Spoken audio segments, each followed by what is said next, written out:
The great hall of Fortress Karsato was dark and silent. Smoke still hung in the air, and broken metal pieces were scattered across the floor. Draxian flags lay torn. The proud empire had fallen quiet. General Korvac stood tall, but his red scales no longer looked powerful. His tail dragged behind him, slow and heavy.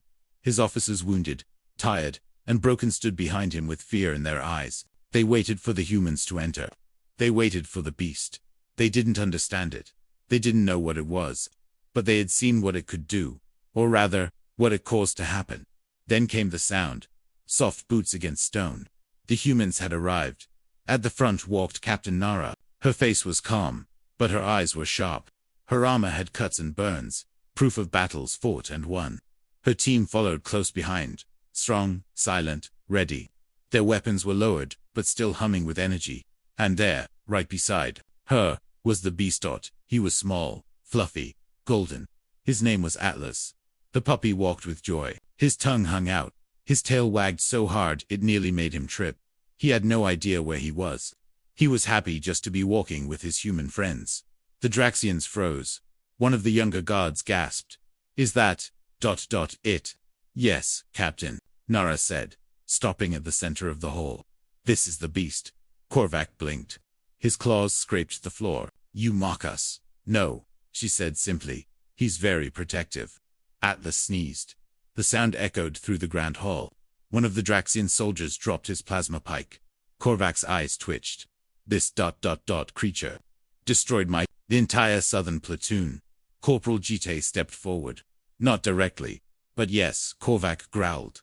"Explain." Gite smiled a little. "When your soldiers saw Atlas, they panicked. They thought he was a bioengineered death creature. They fired grenades at him. They missed, and we reacted." Captain Nara nodded. "You attacked what we love. That was your mistake." Korvac stepped down from his throne. "You humans, what are you? You bring a child animal to war, and yet you fight like devils." Nara looked at him. Her voice was soft, but every word was sharp. "We care deeply, General. That's what makes us dangerous. We don't fight with only weapons. We fight with our hearts." Atlas wandered away from Nara and walked straight to Korvac. The giant Draxian general froze. The puppy sniffed his clawed foot. Then he sat, wagged his tail, and let out a little bark. The sound was high and happy. Korvac's eye twitched again. Gite laughed. "He likes you." The room was tense. Draxian weapons were still ready. Human weapons were silent, but armed. Nara raised her voice. "Let me be clear, General. If any of your men had hurt Atlas, we would have burned this fortress to the ground. You expect us to fear that thing?" A wounded Draxian officer asked. Captain Nara stepped closer. "You already do. You surrendered your gate. You retreated from your own lines. Because of him, you believed he was a monster. You fired first. We defended." Korvac looked at Atlas again. The puppy yawned. "Why did you bring him here?" he asked, more softly now. "Because he needed a walk," Gite said with a grin. Nara smiled, but then her voice turned serious. "We brought him because he reminds us what we're fighting for. We didn't come here to conquer. We came to stop suffering. You've enslaved systems. You've crushed voices. And when we pushed back, you feared love more than lasers." The Draxian guards started to lower their weapons. They looked at each other, unsure. Atlas barked again. His fluffy ears bounced. "You are mad," Korvac whispered. "No," Nara said. "We're human." A long silence followed. Finally, Korvac stepped forward. He kneeled, placing his claws on the ground. "We will surrender." A gasp rose from the Draxians behind him. One tried to speak, but Korvac held up a hand. "Enough. They won. And we never even understood how." Nara nodded. She lowered her weapon. The rest of her team followed. Atlas stood and wagged his tail. Gite tossed him a dried meat stick. The puppy caught it and happily chewed. "Good boy," Nara said, patting his head. She turned to Korvac. "Now you will give us your records, your war maps, names of your warlords, locations of the slave colonies." Korvac nodded. "You'll have them." Nara's voice was firm. "No tricks, General. We came in peace once before. Next time, we won't bring the puppy."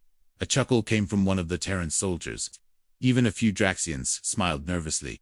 Outside the fortress, the twin suns of Karsato were setting. The sky turned red and purple. Ships hovered in the air, ready to take the prisoners. Medical bots floated in, scanning both sides for wounds. The war was over. At least here. Captain Nora looked at her team. Secure the fortress. Help the wounded. Show respect. Yes, Captain, they said together. Korvac walked beside her. Captain, your people are strong, but I still don't understand why the creatures scared us so much. Nara looked down at Atlas. He rolled over on his back and pawed at the air. Because you've never seen someone loved before, she said. You only know control, fear, power. But this is devotion.